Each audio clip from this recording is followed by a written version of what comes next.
And very interesting because in 87 they continued signing deals in Single European Act, and in 92 in Maastricht in Belgium, and the Treaty of Amsterdam continued that. But in 2007 in Lisbon, Portugal, the treaty actually creates a new function in the EU institutional architecture, a president of the European Council. For the first time, Europe in modern age has a position of someone who will control all over when the time comes.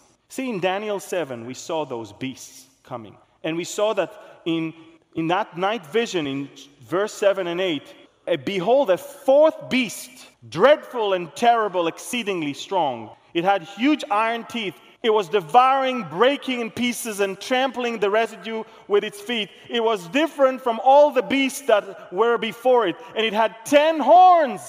I was considering the horns, and there was another horn, a little one, coming up amongst them, where before whom 3 out of the first horns were plucked out by the roots. They don't exist anymore.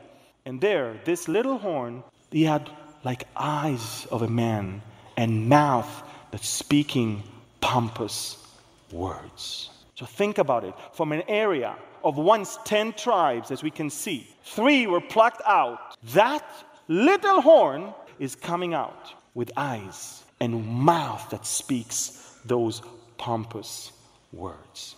Europe right now goes through a crisis, and you all understand. Every single day, immigrants are coming. I just want you to know that people are making good money from that. Why? Because human rights organizations are being rewarded money from people like George Soros to help those people. So before they even fall in the water, they're being picked up by a human rights organization so they can make money, take pictures, record it, and get money. So it is the easiest ever to get to Europe right now. The immigration to Europe, sometimes 6,000 a day. Look at those pictures. They're coming from different places, as you can see. And look at the map that shows they come from Northern Africa, they come from Syria, and they come all the way from Turkey. And these people know there is a place where we go. And it's not stopping in Hungary. It's not stopping in Italy. It's not stopping in Greece or Turkey. It's stopping in Germany, and it's stopping in Sweden, and you can clearly see where they seek asylum. The bigger the dark green circle is where they want to be. Sweden today, from 9 million people, 1 million Muslims. In Stockholm, more than half of the teenagers in high schools are Muslims. The same Sweden that criticizes Israel every day is now getting it. And you know, the Vatican has a solution. The solution of the Vatican is this. If you want to be good people, you just need to understand you don't have to lose your faith in whatever it is, but just be good people. Say good, be good, do good. That's it. Hold hands and let's sing Kumbaya.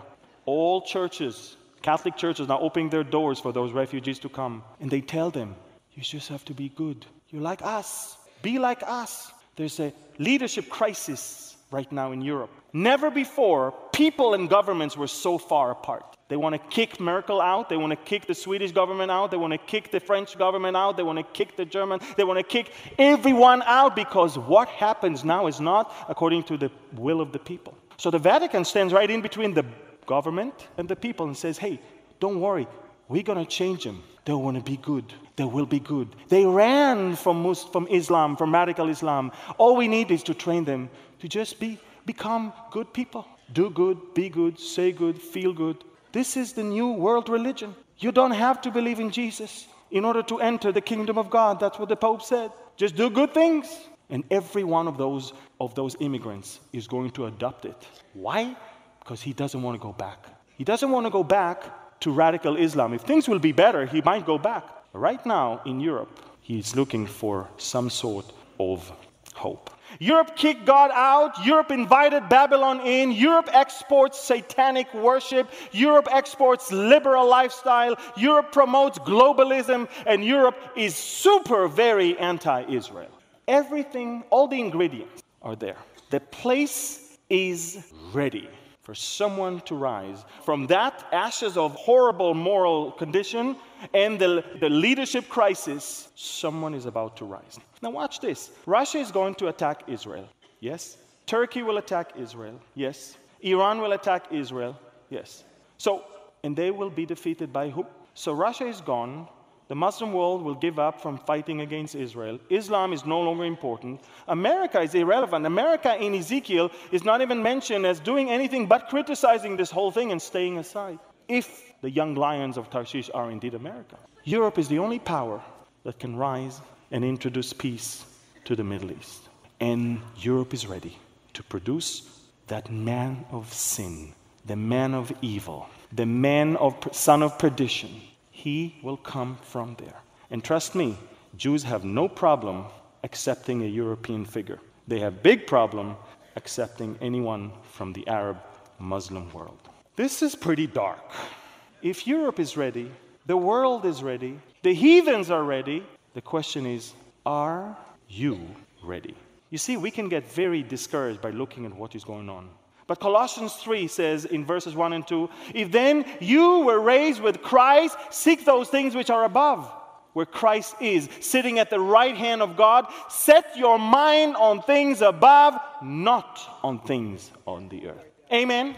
You see, if I keep looking at what's going on in the world, and particularly in Europe, I'll be depressed all my life. But my hope is not in this world. My hope is not in the deities of this world, in the people that are running this world. My hope is in Jesus Christ, that is sitting at the right hand of God the Father, interceding for me day and night. Philippians chapter 3:20.